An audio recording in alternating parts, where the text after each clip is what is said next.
सभापति चाहिँ अहिले कोही पनि विकल्पमा रासपाका क्याडरहरू जाँदैन। यो चाहिँ म 100% ठोक्का गर्छु तपाईँलाई। रविको विकल्प छैन अहिले खोज्दैनन्, अहिले खोज्दैनन्, छैन भने खोज्दैनन्, छ कि छैन भन्ने नै हेर्दैनन् के। यो चाहिँ पार्टिकुलर महाधिवेशनमा रविको विकल्प छ कि छैन भनेर कसैले पनि खोज्दैन रासपाभित्रबाट। र त्यो खोज्ने कसैले के अरे धृष्टता गर्छ भनेदेखि त्यो फेरि अर्को मूर्खै हुन्छ। अब अधिवेशनमा एउटा अनौठो कुरा के लागेको छ भने केपी शर्मा ओली, गगन थापा लगायतकालाई बोलाएको छ क्या अधिवेशनमा विशिष्ट अतिथिको रूपमा। तपाईँले यसलाई कसरी हेर्नुभएको छ? होइन यस्तो हो, कसैलाई कसैको अनुहार मनपर्छ या मन पर्दैन भन्ने कुरो तपसिलको कुरा हो। तर पार्टीका अध्यक्ष त हुने त अहिले त नेपालमा रुल जति पनि संसदमा रिप्रेजेन्ट गर्ने पार्टी छन् त्यसमध्ये एउटा पार्टीको अध्यक्ष गगन थापा हो, एउटा पार्टीको अध्यक्ष चाहिँ केपी शर्मा ओली हो। हर्क साम्बाङलाई नि बोलायो, हर्क साम्बाङ पनि हो भनेर पार्लियामेन्टमा गएका या चाहिँ इलेक्सनमा कम्पिट गरेर एउटा लेभलमा चाहिँ भोटहरू प्राप्त गरेका जुनहरू छन् पार्टीहरू छन् ती पार्टीहरूलाई हार्मोनियस रिलेसनसिप जुन हुन्छ एउटा डेकोरमको कुराहरू पनि आउँछ। त्यो कारणले यो त नर्मल प्रचलन हो। कोही जान्छ जाँदैन त्यो तपसिलको कुरो हो। बोलाउनेले बोलायो, उसले आफ्नो संस्कार चाहिँ देखायो। अब जानै जान्छ कि जाँदैन भन्ने कुरो चाहिँ उसको संस्कारले निर्धारण गर्ने कुरा हो क्या। आमन्त्रण नै नगरेको थियो भने चाहिँ साह्रै एकदम सङ्कीर्ण संस्कार भनेर भनिन्थ्यो। आमन्त्रण चाहिँ विशिष्ट अतिथिको रूपमा गरिसकेपछि उनीहरूले आफ्नो संस्कार चाहिँ खुला देखाइसके भने अब त्यो स्वीकारेर जान्छ कि जाँदैन भन्ने कुरा चाहिँ अब बल चाहिँ फेरि त्यतापट्टि फर्कियो क्या। सर्वदलीय बैठकमा नजाने नेताहरू अधिवेशनमा जान्छन् होला? होइन, कस्तो हुन्छ भन्दाखेरि रियलाइजेसन यो कुरा मैले अस्ति पनि न्युज पढ्दाखेरि एकजना पत्रकार भाइसँग चिया खाँदै बसेर कुराकानी गर्दाखेरि भनेको थिएँ रियलाइजेसन कहिले हुने? गगन थापा आफै पनि हार्या हुन्, केपी शर्मा ओली आफै पनि हार्या हुन्। आखिर पब्लिकले रोजेको हो नि उनीहरूको चुनाव चिन्ह अथवा उनीहरूको फेसलाई रिजेक्ट गरेर उनीहरूको ठाउँमा कम्पिट गरेका अर्को चुनाव चिन्हका मान्छेलाई त पब्लिकले रोज्यो नि। पब्लिकले दण्ड दिइसकेपछि पनि अहम पाल्या हो त्यहाँभन्दा प्रतिर त त्यो अहमताको चाहिँ कुनै स्कोप हुँदैन। त्यो अहमताले फर्दर उनीहरूलाई चाहिँ डिरोगेट गर्दै जान्छ।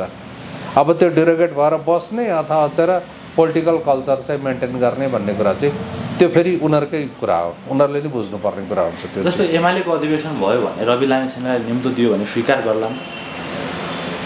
अब अहिले उनले बोलाउनुको अर्थ के हो भने उनी स्वीकार्छन्। उनले बोलाउनुको अर्थ त त्यही हो, उनी स्वीकार्छन्। पार्टीगत रूपमा चाहिँ पाएको निम्ता हो नि त, व्यक्तिगत रवि लामिछाने होइन नि त, रासपाको सभापतिलाई पठाइएको निम्ता हुन्छ त्यो होइन।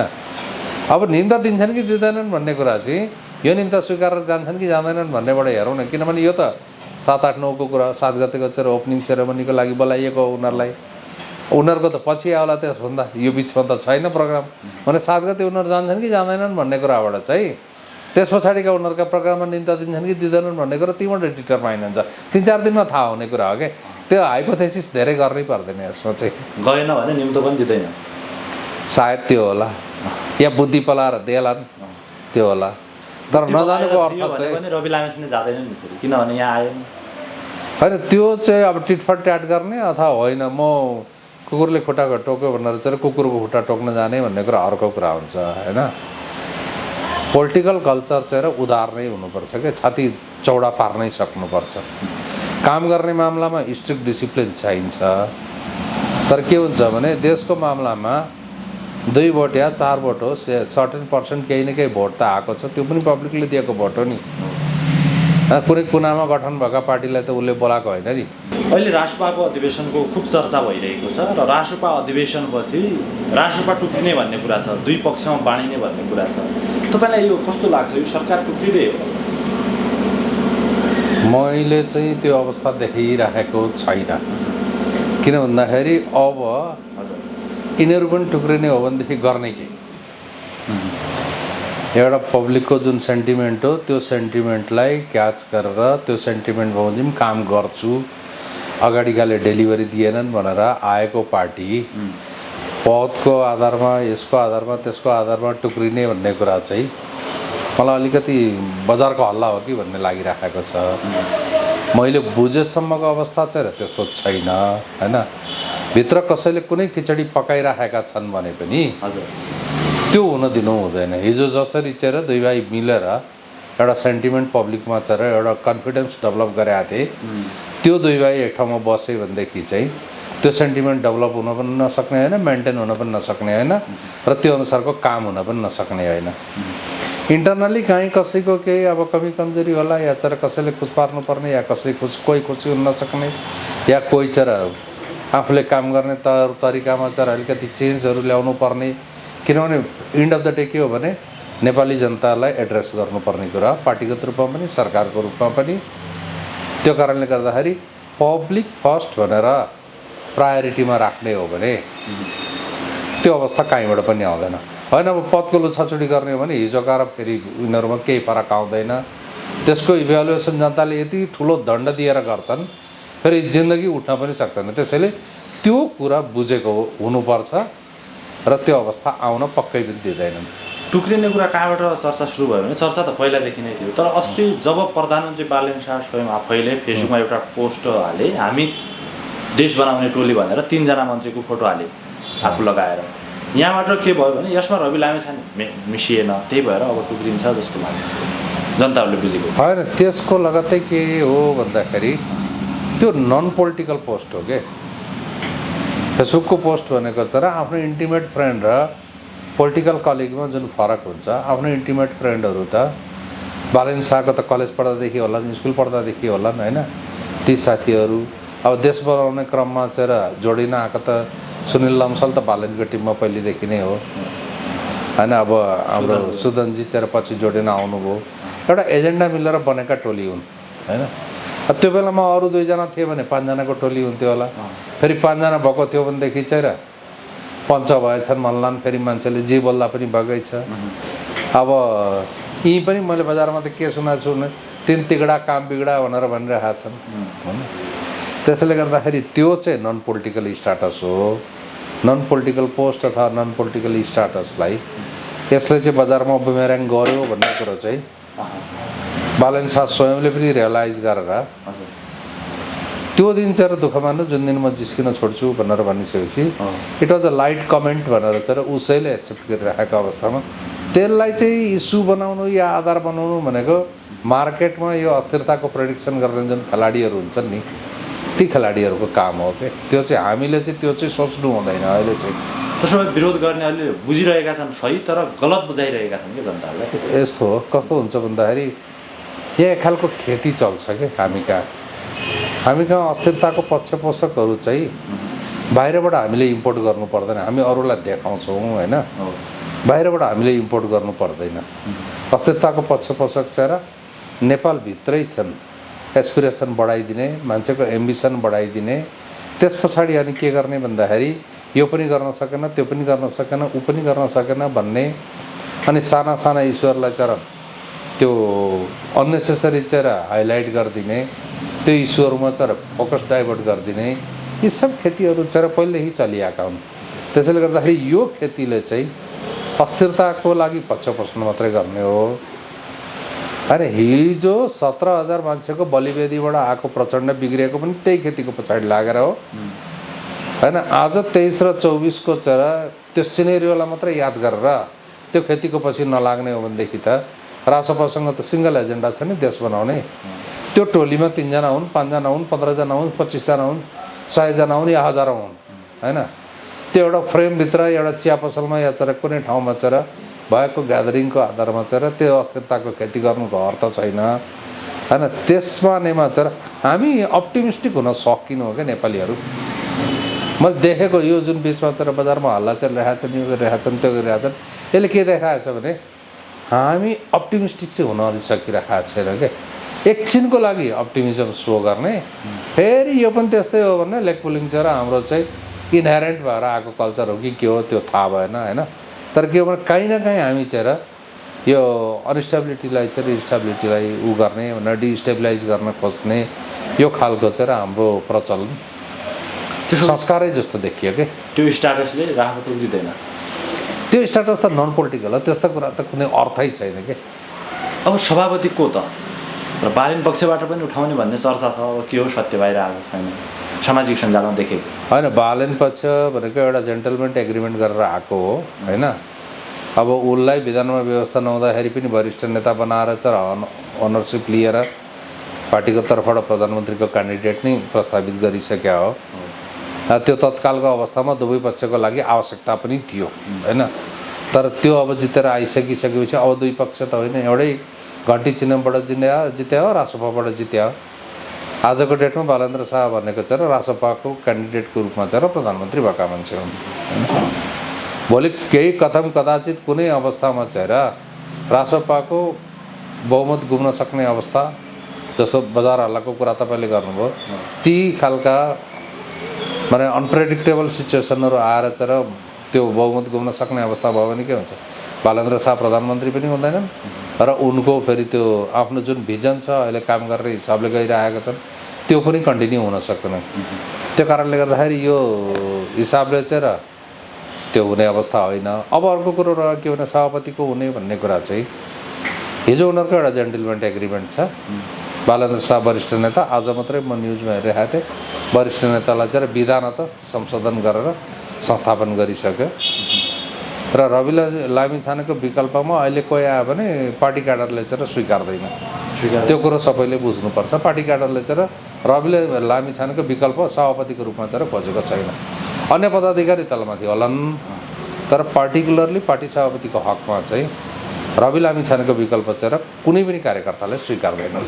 धेरैले अहिले बालेन पक्षबाट धेरैले महामन्त्रीमा भूपदेव शाहलाई भनेका छन्, धेरैले सभापतिमा भूपदेव शाहलाई उठाउने भन्ने चलिरहेको छ चर्चा। अब भूपदेव शाहको चाहिँ सभापति हुने हाइट चाहिँ अलि छैन। महामन्त्री त अहिले छँदैछन्, महामन्त्री संस्थागत रूपमा चाहिँ 3 जना बनाइराखेका छन् होइन। त्यसैले गर्दाखेरि वान अफ द महामन्त्री त भूपदेव शाह होला। तर भूपदेव शाहलाई सभापति बनाउँदाखेरि त्यो हाइट चाहिँ भूपदेव शाहको अहिले पुग्दैन। तर मन्त्रीको पावर आउलासँग छ नि होइन। होइन, मन्त्रीको पावर हुनु र पार्टी चलाउनु फरक कुरा हो।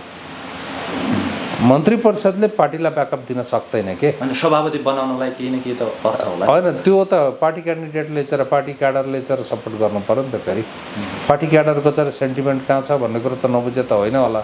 र आजकै डेटमा गएर पार्टी पोलिटिक्समा चाहिँ यति साह्रो भित्री तवरले यो अथवा त्यो भनेर कोही कसैलाई चाहिँ for the namesake of democratic भनेर प्र्याक्टिस भनेर आउनु भनेको अर्को कुरा हो। तर आजको डेटमा मैले देखेको र मैले बुझेको अवस्था के हो भन्दाखेरि चाहिँ रवि लामिछानेको विकल्प पार्टी क्याडरले चाहिँ रासोपाभित्र चाहिँ खोजिएको छैन। अब सभापति रवि लामिछाने नै हुन्छन् त्यस्तो त निर्विकल्प हुनुपर्ने हो मेरो विचारमा चाहिँ। निर्विकल्प नै निर्विकल्प अहिलेको हकमा चाहिँ 5 वर्षपछि फेरिन्छ। त्यो त नेक्स्ट टर्म आउँछ। नेक्स्ट टर्म पछाडि चाहिँ फेरि पार्टी क्याडरको पनि सेन्टिमेन्ट हुन्छ, मान्छेहरूको चाहिँ आफ्नो इभ्यालुएसन हुन्छ। त्यो बिचमा रविले आफ्नो लिडरसिपको स्वरूपलाई कसरी लिएर जान्छन्, मान्छेको समस्यालाई कसरी सम्बोधन गर्छन् होइन। त्यो त हरेक 5 वर्ष इभ्यालुएसन गरेर न मान्छेले फेरि रिइलेक्ट गर्ने हो। तर आजको डेटमा चाहिँ रविको हुन त बालेन एक्लै उठ्या भयो अथवा रवि एक्लै उठ्या थियो भने मेजोरिटी आउने थिएन। दुईटाको फ्युजन नै हो। यत्रो मेजोरिटी चाहिँ पब्लिकले ट्रस्ट गरेको हो होइन। त्यसैले गर्दाखेरि बालेन एउटा मोर्चामा चाहिँ उनी सम्हालेर बसिरहेका छन् भने पार्टीको मोर्चा चाहिँ हिजो पनि बालेनले रविलाई जिम्मा लाएको हो र आज पनि त्यो कमिटमेन्टबाट बालेन पछि जालान् भन्ने चाहिँ म चाहिँ लाग्दैन। अब अधिवेशनमा एउटा अनौठो कुरा के लागेको छ भने केपी शर्मा ओली, गगन थापा लगायतकालाई बोलाएको छ क्या अधिवेशनमा विशिष्ट अतिथिको रूपमा। तपाईँले यसलाई कसरी हेर्नुभएको छ? होइन, यस्तो हो, कसैलाई कसैको अनुहार मनपर्छ या मन पर्दैन भन्ने कुरो तपसिलको कुरा हो। तर पार्टीका अध्यक्ष त हुने त अहिले त नेपालमा रुल जति पनि संसदमा रिप्रेजेन्ट गर्ने पार्टी छन् त्यसमध्ये एउटा पार्टीको अध्यक्ष गगन थापा हो, एउटा पार्टीको अध्यक्ष चाहिँ केपी शर्मा ओली हो। हर्क साम्बाङलाई नि बोलायो। हर्क साम्बाङ पनि हो भनेर पार्लियामेन्टमा गएका या चाहिँ इलेक्सनमा कम्पिट गरेर एउटा लेभलमा चाहिँ भोटहरू प्राप्त गरेका जुनहरू छन् पार्टीहरू छन्, ती पार्टीहरूलाई हार्मोनियस रिलेसनसिप जुन हुन्छ एउटा डेकोरमको कुराहरू पनि आउँछ। त्यो कारणले यो त नर्मल प्रचलन हो। कोही जान्छ जाँदैन त्यो तपसिलको कुरो हो। बोलाउनेले बोलायो, उसले आफ्नो संस्कार चाहिँ देखायो। अब जानै जान्छ कि जाँदैन भन्ने कुरो चाहिँ उसको संस्कारले निर्धारण गर्ने कुरा हो क्या। आमन्त्रण नै नगरेको थियो भने चाहिँ साह्रै एकदम सङ्कीर्ण संस्कार भनेर भनिन्थ्यो। आमन्त्रण चाहिँ विशिष्ट अतिथिको रूपमा गरिसकेपछि उनीहरूले आफ्नो संस्कार चाहिँ खुला देखाइसके भने अब त्यो स्वीकारेर जान्छ कि जाँदैन भन्ने कुरा चाहिँ अब बल चाहिँ फेरि त्यतापट्टि फर्कियो क्या। अनि सर्वदलीय बैठकमा नजाने नेताहरू अधिवेशनमा जान्छन् होला र? होइन, कस्तो हुन्छ भन्दाखेरि रियलाइजेसन यो कुरा मैले अस्ति पनि न्युज पढ्दाखेरि एकजना पत्रकार भाइसँग चिया खाँदै बसेर कुराकानी गर्दाखेरि भनेको थिएँ रियलाइजेसन कहिले हुने? गगन थापा आफै पनि हार्या हुन्, केपी शर्मा ओली आफै पनि हार्या हुन्, आखिर पब्लिकले रोजेको हो नि। उनीहरूको चुनाव चिन्ह अथवा उनीहरूको फेसलाई रिजेक्ट गरेर उनीहरूको ठाउँमा कम्पिट गरेका अर्को चुनाव चिन्हका मान्छेलाई त पब्लिकले रोज्यो हो नि। पब्लिकले दण्ड दिइसकेपछि पनि अहम पाल्या हो त्यहाँभन्दा प्रतिर त त्यो अहमताको चाहिँ कुनै स्कोप हुँदैन। त्यो अहमताले फर्दर उनीहरूलाई चाहिँ डिरोगेट गर्दै जान्छ। अब त्यो डिरोगेट भएर बस्ने अथवा अचेर पोलिटिकल कल्चर चाहिँ मेन्टेन गर्ने भन्ने कुरा चाहिँ त्यो फेरि उनीहरूकै कुरा हो, उनीहरूले नै बुझ्नुपर्ने कुरा हुन्छ। त्यो जस्तो एमालेको अधिवेशन भयो भने रवि लामिछानेलाई निम्तो दियो भने स्वीकार गर्ला नि? अब अहिले उनले बोलाउनुको अर्थ के हो भने उनी स्वीकार्छन्। उनले बोलाउनुको अर्थ त त्यही हो, उनी स्वीकार्छन्। पार्टीगत रूपमा चाहिँ पाएको निम्ता हो नि त, व्यक्तिगत रवि लामिछाने होइन नि त, रासपाको सभापतिलाई पठाइएको निम्ता हुन्छ त्यो होइन।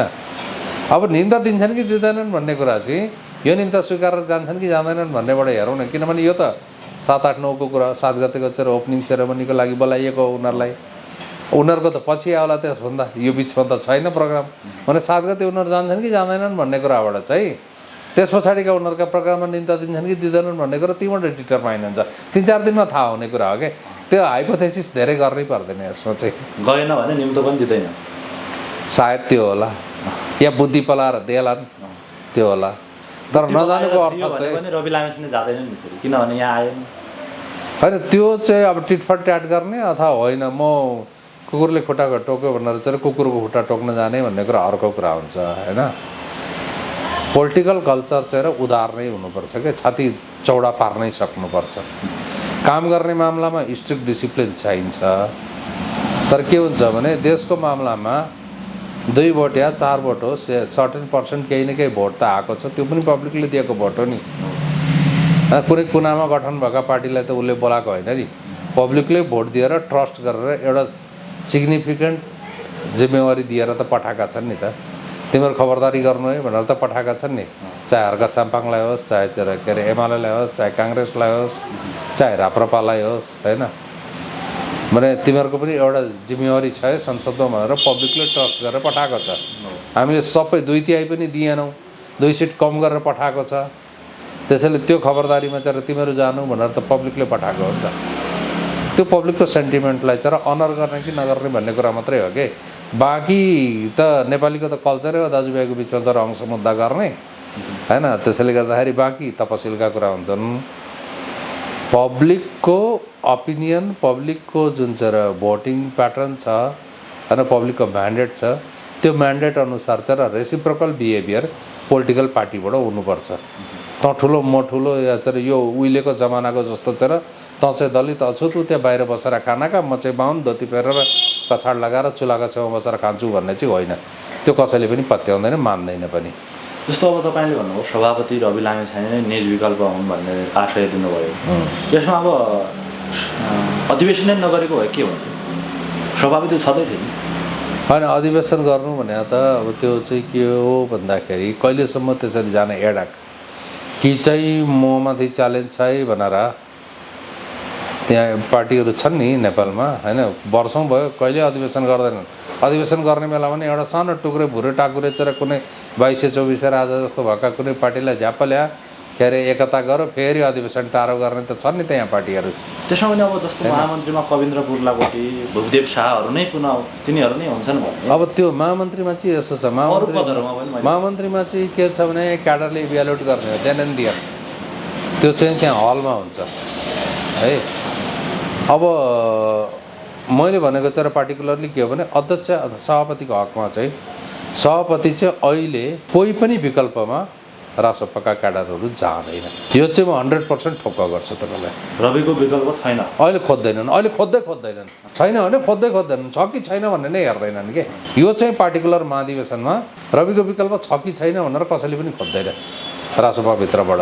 र त्यो खोज्ने कसैले के अरे धृष्टता गर्छ भनेदेखि त्यो फेरि अर्को मूर्खै हुन्छ। त्यसैले गर्दाखेरि नखोज्नु राम्रो पनि हुन्छ। एक टर्म चाहिँ क्लियरली रविले चलाउन दिनुपर्छ र रविले चलाउनु पनि। अब थोरै बाहिरतिर गएँ म प्रसङ्ग अर्को। अब असार तेस्रो हप्तादेखि सुकुम्बासीहरूलाई लाल पूर्जा दिने भनेको छ, यो कस्तो निर्णय? अब लाल पूर्जा दिने त दिने, लाल पूर्जा चाहिँ भोगाधिकार दिने कि फेरि पहिलेका जस्तो बेच्न मिल्ने गरी दिने, त्यो चाहिँ सरकारले विचार गर्नुपर्छ होइन। पहिले पनि बाँडेकै हो जग्गा, ती बाँडेको जग्गा कुनै पनि सुकुम्बासीको हातमा छैन भने लाइफ टाइम भोगाधिकार दिने, उसले बेचबिखन गर्न नपाउने होइन। सुकुम्बासीले बेचबिखन गर्न नपाउने, त्यो सेल्टरको लागि दिने हो क्या। त्यो उसले लाइफ टाइम नाममा आउने गरेर होइन। कस्तो हुन्छ भने उसको भोगाधिकार ट्रान्सफर हुनसक्छ नि त होइन। अब फ्री अफ कस्ट लिज भने जस्तै हो त्यो, मतलब छोराको नाममा जान मिल्यो। भोगाधिकार मात्रै जान्छ, स्वामित्व गएन। त्यो भएपछि उसको खानदान त सुकुम्बासी भएर बसेन नि त। यहाँ त छाप ओत लगाउने चाहिँ एउटा छाप्रो हाल्ने ठाउँ भएन। अनि त्यहाँबाट भएको बेचिहाल्यो, फेरि आयो खोलाको बगरमा खुट्टा गाडिहाल्यो गर्ने भयो। भोगाधिकार पाइसकेपछि चाहिँ त्यो पूर्जाको आधारमा उसले चाहिँ आफ्नो जिन्दगीभर नाति पनातिसम्म चाहिँ त्यो सेल्टर त उसले कायम गर्न सक्यो। त्यहाँ उसको घरै बनाउँछु ठुलो भन्दाखेरि नक्सा पास हुन सक्यो। तर उसले नपाउने कुरा के हो भने त्यो बेचबिखन गरेर हिँडिसकेपछि फेरि सुकुम्बासी हुने जुन प्याटर्न छ त्यो प्याटर्न चाहिँ उसले बन्द गर्नुपर्ने हुन्छ। लाल पूर्जा दिनु सही हो, लाल पूर्जा दिने तर भोगाधिकार मात्र दिने, बेचबिखन गर्न नपाउने। अब बन्द रहेका उद्योग कल कारखाना पनि खोल्ने भनेको छ। हेटौडा कपडा उद्योग र बुटवल धागो उद्योगलाई निरन्तरता दिने भन्ने कुरा छ। सक्ला त यो सरकार धेरै पुरानो भइसक्यो। अब कपडा उद्योगको चाहिँ समस्या छ, बुटवल धागो त धेरै पुरानो बन्द भएको होइन। बुटवल धागोको त क्यापासिटी छ होइन, र त्यो र मेटेरियलहरू र त्यतिखेरका तत्कालीन केही त्यो सिमेट्रिकल कुराहरू नमिलेर मात्रै त्यो बन्द हुन पुगेको हो। त्यो त्यही हिसाबले भन्यो भने तत्कालीन पोलिटिकल एजेन्डामा अनफिट गराएर बन्द गराइएको हो कि। बुटवल, त्यस पछाडि बुटवल धागो भयो, त्यस पछाडि तपाईँलाई गोरखकाली टायरहरू भनेको यी बन्द गराइएका प्रोजेक्टहरू। यिनीहरूको मार्केट भाइबिलिटी नभएर अथवा तर यिनको प्रोडक्सनको क्वालिटी नभएर होइन। गोरखकालीको टायर, गोरखकाली बन्द भएको 30 वर्षभन्दा बढी भइसक्यो। आज पनि गोरखकालीको टायर चाहिँ बजारमा त्यो जुन गाडीहरूमा गोरखकालीको टायर लगाएको छ रिप्लेस गर्नु परेको छैन। 30 वर्षसम्म मार्केटमा भाइबिलिटी बन्द हुँदाखेरि पनि छ भनेपछि त्यो कति स्ट्रङ रहेछ, कति ड्युरेबल रहेछ, कति राम्रो चिज रहेछ। धेरै बलियो रहेछ नि त्यो बन्द गराइएको हो। गोरखकाली टायर पनि बन्द गराइएको हो। र अर्को कुरो के हो भन्दाखेरि यो बुटवलको पनि धागोको क्वालिटी राम्रो हो, त्यो पनि बन्द गराइएको हो। यो दुईवटा कुरा। अब हेटौडा कपडाको चाहिँ मेसिनरी पनि पुरानो भयो है। अनि अर्को के हो भन्दाखेरि त्यतिखेर टेक्सटाइल बेसको चाहिँ त्यो मेसिन हो। त्यो भन्नाले एक हिसाबले चाहिँ अहिलेको फेजमा हेर्ने भने आउटडेटेड भइसक्यो। अब टेक्सटाइल बेसको मेसिनले चाहिँ लाइक्रा बेस जस्तो हामी गाउँ अहिले जुनसुकै पनि कपडाहरू हेर्ने भनेदेखि चाहिँ अलिकति स्ट्रेचेबल छ कि। अनि लाइक्रा बेसको र त्यो स्मुथनेस क्यारियन गर्न सक्छ कि सक्दैन। कति जिएसएमसम्मको कपडा निकाल्ने थियो, त्यो अहिले चाहिँ त्यो लाइट वेट कपडाहरूको फेसन आइरहेछ। जिएसएमहरूको स्मुथनेस चाहिँ बढेर आइरहेछ। त्यो माइन्युटली हेर्नुपर्ने हुन्छ होइन। हेटौडा कपडामा चाहिँ म त्यति धेरै चाहिँ पोसिबिलिटी देखिहाल्दिनँ कि मसिन नै रिप्लेस गर्ने, त्यो ठाउँलाई युटिलाइज गरेर मसिन नै रिप्लेस गरेर चाहिँ भने पब्लिक प्राइभेट पार्टनरसिपमा जाने हो भनेदेखि त्यसको अर्को पोसिबिलिटी आउला होइन। यदि होइन त्यो भनेदेखि चाहिँ बुटवल धागो र गोरखकाली चाहिँ चलाउने हो भने चल्छ। रोजगारीलाई त धेरै राम्रो हुन्छ होइन। गोरखकाली त यस्तो हो, गोरखकाली नेपालबाट बाहिर पनि जाने थियो। गोरखकाली फोर्सफुल्ली बन्द गराइएको प्रोजेक्ट हो त्यो सरकारबाट, तत्कालीन सरकारबाट। त्यो त्यतिखेरको सरकारले गोरखकाली बन्द गराउने मात्रै होइन, जस्तो राजा वीरेन्द्रको पालामा हामी कहाँ तेल के हुन्थ्यो भने पेट्रोलियम प्रडक्टहरू इन्डियामा रिफाइन मात्रै हुन्थ्यो कि हामी सिधै खाडी मुलुकबाट किन्थ्यौँ। इन्डियामा रिफाइन हुन्थ्यो, रिफाइनको कस्ट पे गर्थ्यो देशले र हामीले चाहिँ लिएर आउँथ्यौँ। हाम्रो आफ्नो तेल हुन्थ्यो, कच्चा तेल नै हामी किन्थ्यौँ।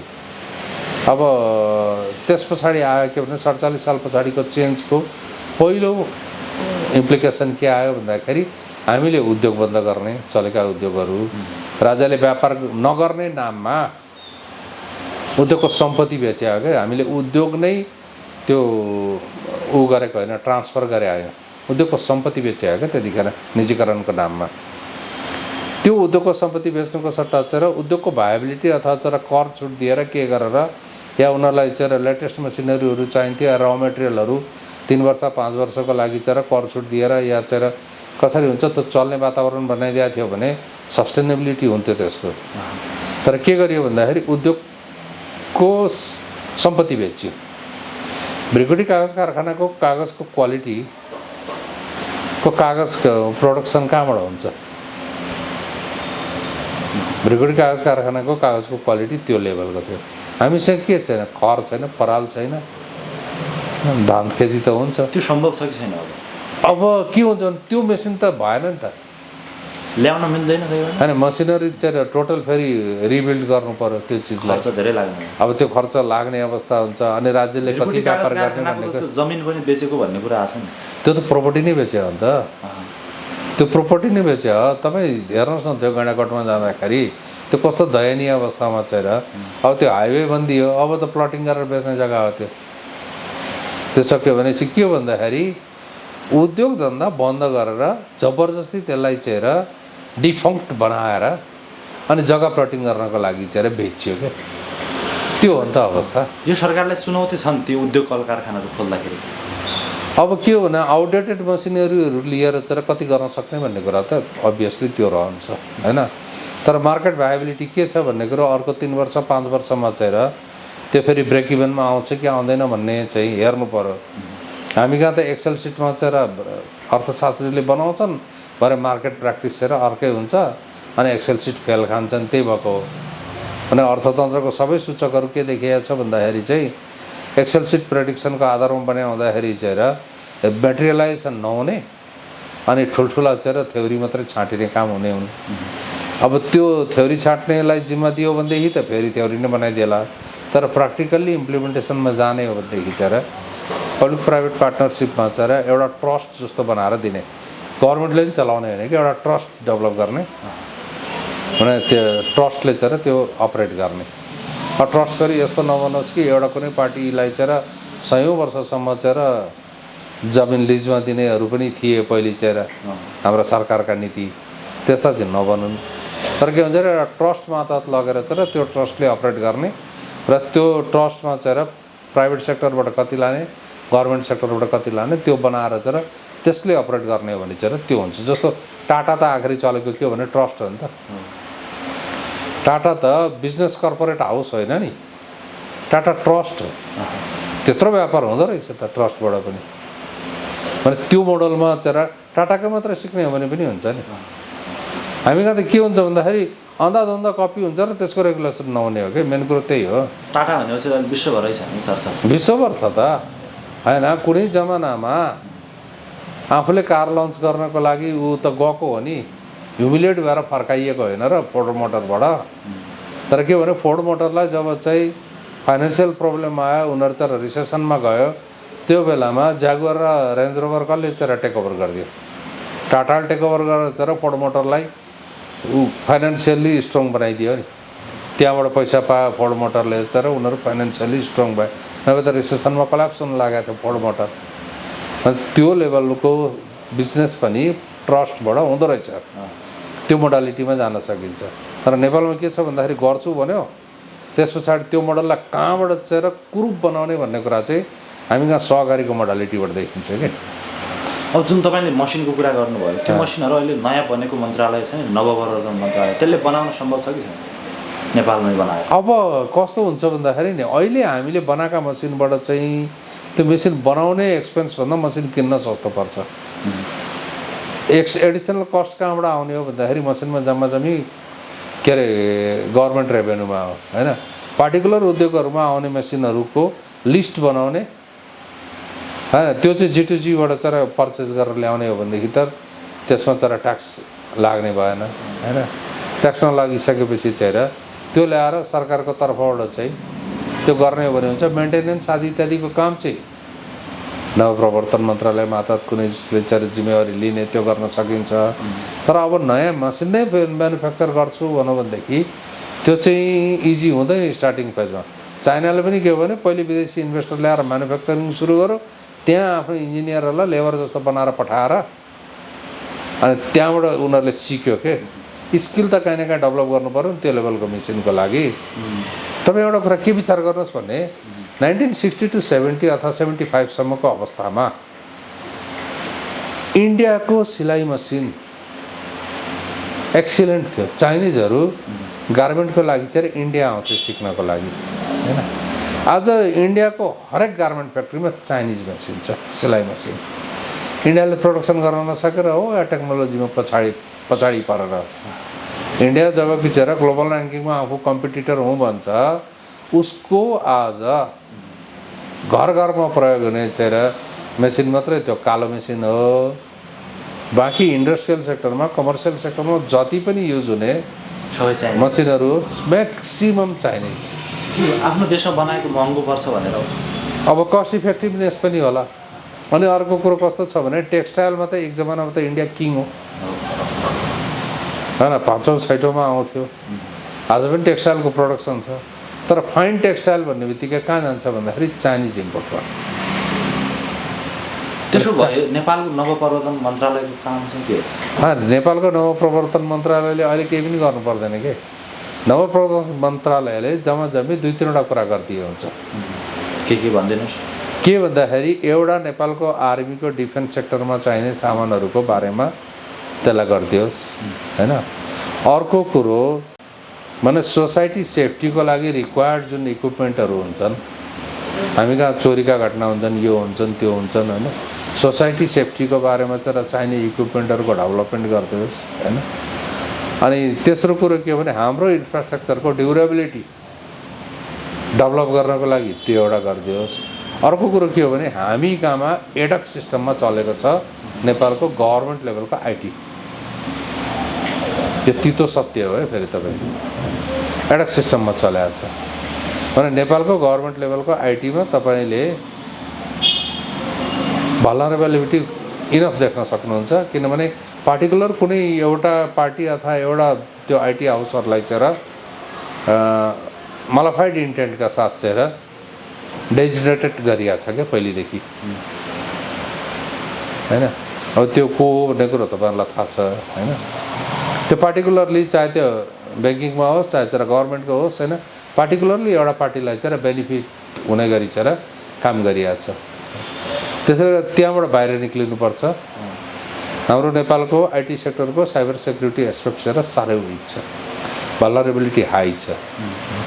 जस्तो तपाईँ हाम्रो डाटा आज चाहिँ नेपाल परिचय पत्र के अरे त्यो नेसनल आइडेन्टिटी कार्ड जुन भनेको छ होइन, त्यसको आवश्यकता छ छैन अर्को कुरा हुन्छ, त्यो आफै डिबेटेबल चिज हो।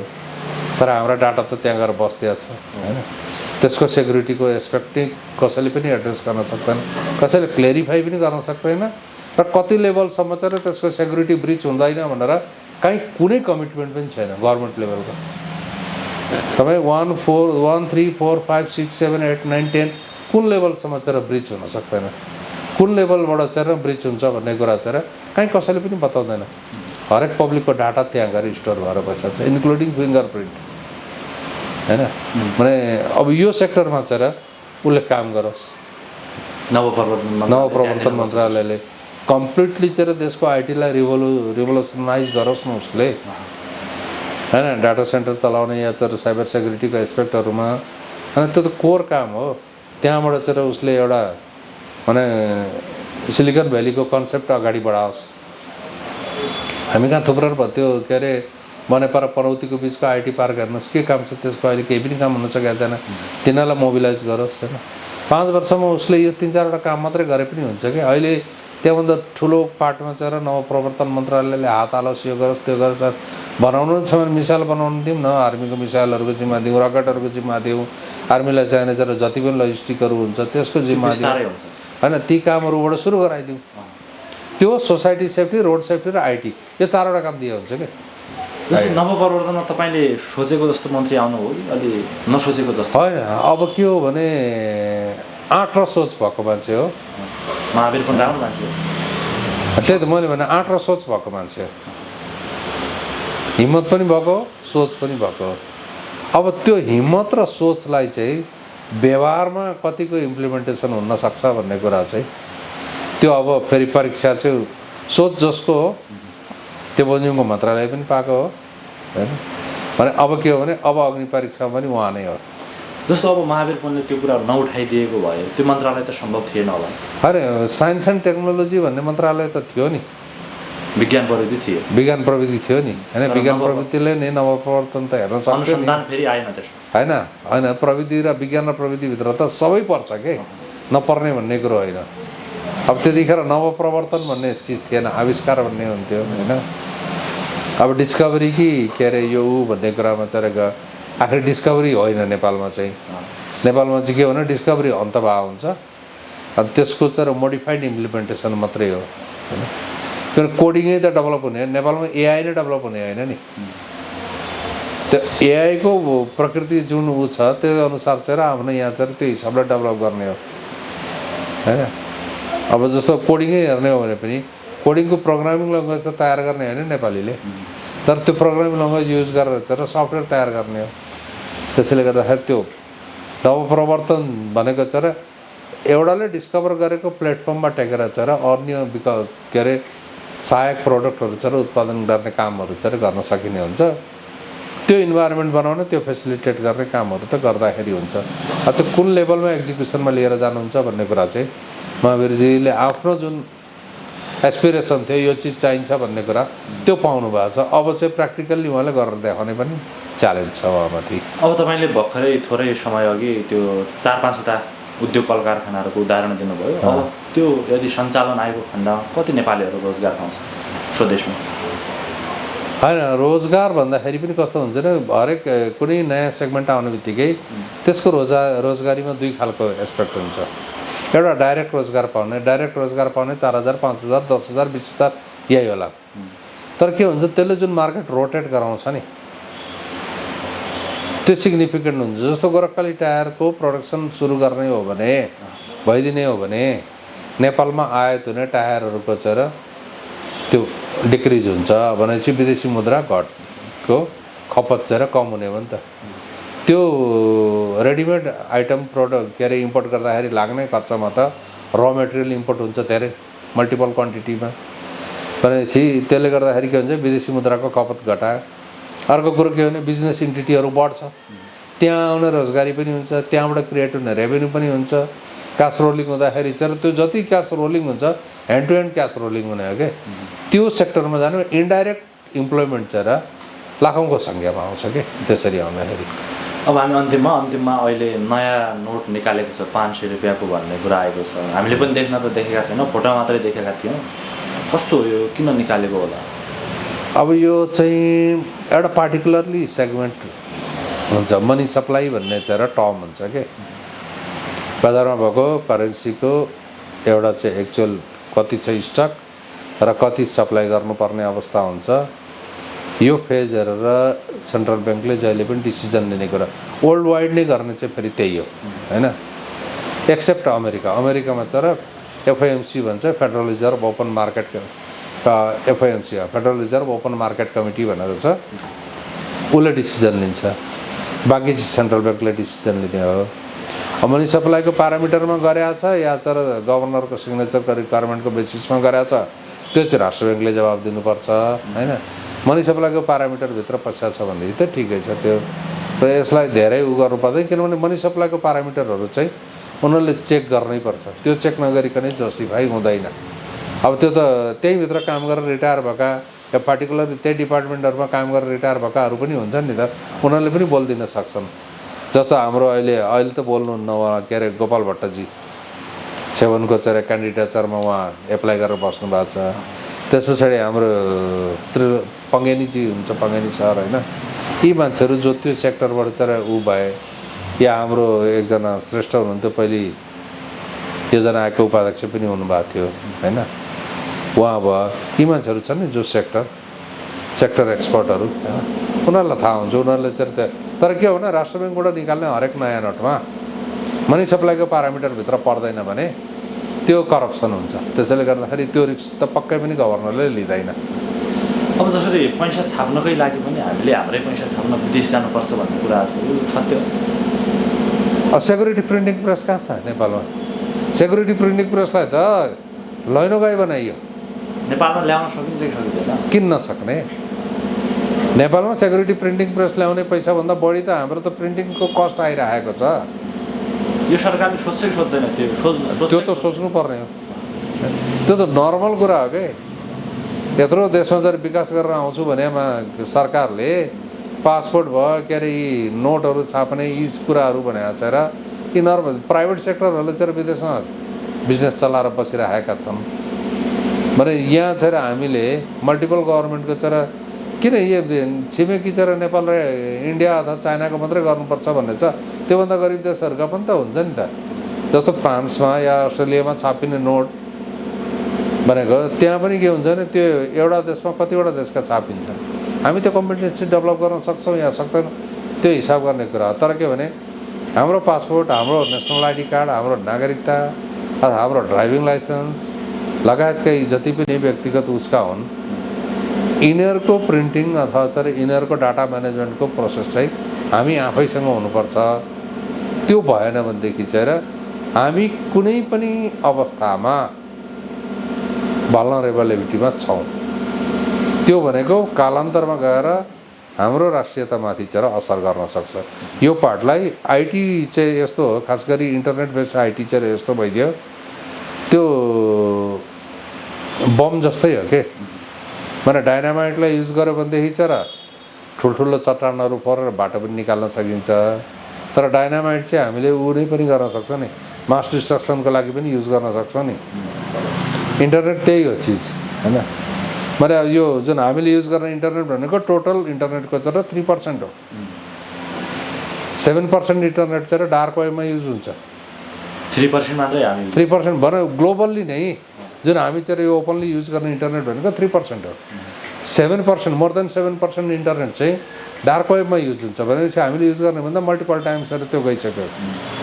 त्यसदेखि अर्को सेक्टर भनेको चाहिँ खास गरी सर्भर साइड उसमा चाहिँ जाने हो। र डार्क वेब चाहिँ सबैभन्दा खतरनाक चिज हो। त्यो के हो भन्दाखेरि त्यहाँबाट तपाईँले यो हामीले जुन हामीले अब नर्मल्ली भन्दाखेरि ब्ल्याक एन्ड व्हाइट भन्नु पर्यो, डार्क वेबलाई चाहिँ ब्ल्याक भन्नुहोस् या चाहिँ हामीले युज गर्ने व्हाइट भयो इन्टरनेट होइन। हामी कहाँ देख्यौँ भने गुगल इन्डेक्सिङ हुन सक्ने भनेको कति हो, त्योभन्दा बढी त इन्टरनेट युजै हुँदैन। त्यो चाहिँ 3%को एराउन्डमा हुन्छ। डार्क वेबमा चाहिँ के हुन्छ भन्दाखेरि तपाईँलाई त्यो ग्रे मार्केट हो के। जुन काम लिगल दुनियाँमा हुन सक्दैन त्यो सबै काम डार्क वेबमा हुन्छ। र तपाईँ हाम्रो सबै कच्चा चिट्ठा खोल्न सक्ने क्यापेसिटी छ र डार्क वेबले एक्सेस गरिदिए दिन हाम्रो सबै सत्यानाश हुन्छ। डेटाहरू चोरी हुन्छ। त्यो त कुनै ठुलो कुरै होइन डार्क वेब चलाउनेहरूको लागि। उनीहरूको ब्राउजर फरक हुन्छ, ऊ नै फरक हुन्छ। डार्क वेबभित्रको बिटकोइन आएको कारण त्यही त हो नि। डार्क वेबको मार्केटको लागि चाहिँ लिगल करेन्सी चाहिँ चलाउन अप्ठ्यारो भएकोले गर्दाखेरि बिटकोइनको जन्म भएको हो। हामी नेट चलाउँदाखेरि त हामी के गरिरहेछौँ भन्ने सब थाहा हुने रहेछ। त्यो त अहिले के भने एल्गोरिदम मात्रै हो। त्यो इन्डेक्सिङबाट चाहिँ जुन एल्गोरिदम डेभलप हुन्छ तपाईँले जे चलाउनु भएको छ त्यो। तर के हो भन्दाखेरि तपाईँको नेसनल लेभलमा या तर कुनै पनि सर्भरमा चाहिँ एक्सेस गर्नको लागि या चाहिँ तपाईँको ब्राउजरको बिचमा चाहिँ इन्फिल्ट्रेसन गर्नु पर्यो भनेदेखि चाहिँ डार्क वेब चलाउने जति पनि ह्याकरहरूले चलाउने भनेको म्याक्सिमम् डार्क वेब हो। किनभने ट्रेस पनि हुन्न, केही पनि हुन्न, कसै पनि हुन्न। त्यो कारणले गर्दाखेरि डार्क वेब चलाउनेहरूबाट चाहिँ हाम्रो सिस्टम कति सेफ छ भन्ने कुरा चाहिँ बुझ्नुपर्छ। हामी आइटीमा धेरै अगाडि बढ्दाखेरि पनि आफ्नो सिस्टमको सेक्युरिटी चाहिँ बुझेर गर्नुपर्ने हुन्छ। सेक्युरिटीमा त सरकारले निकै ध्यान दिनुपर्ने देखियो। कुनै पनि सरकारले किन भन्दाखेरि आजभोलिको जमानामा के छ भन्दाखेरि ठुल्ठुलो गभर्मेन्टहरूसँग पनि सबभन्दा पहिले एट्याक गर्ने भनेको त्यो गभर्मेन्ट इन्फर्मेसनलाई एट्याक गर्ने हो क्या। त्यसैले गर्दाखेरि कुनै वारमा होस् कुनै उसमा होस् जहिले पनि गभर्मेन्ट इन्फर्मेसनलाई चाहिँ सबभन्दा पहिले म्यानिपुलेट गरिन्छ।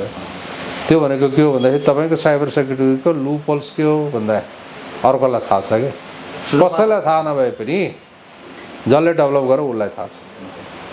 वार भयो भने सुरुमा गभर्मेन्टको वेबसाइटै ह्याक हुन्छ, त्यही भएर हो बाहिरको त त्यही हुने हो।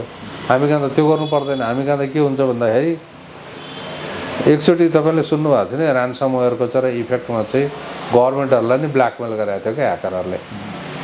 ऱ्यान्समवेयर जब यिनीहरूले चाहिँ त्यतिखेर देखियो ऱ्यान्समवेयर भनेर चाहिँ चिनिएको होइन।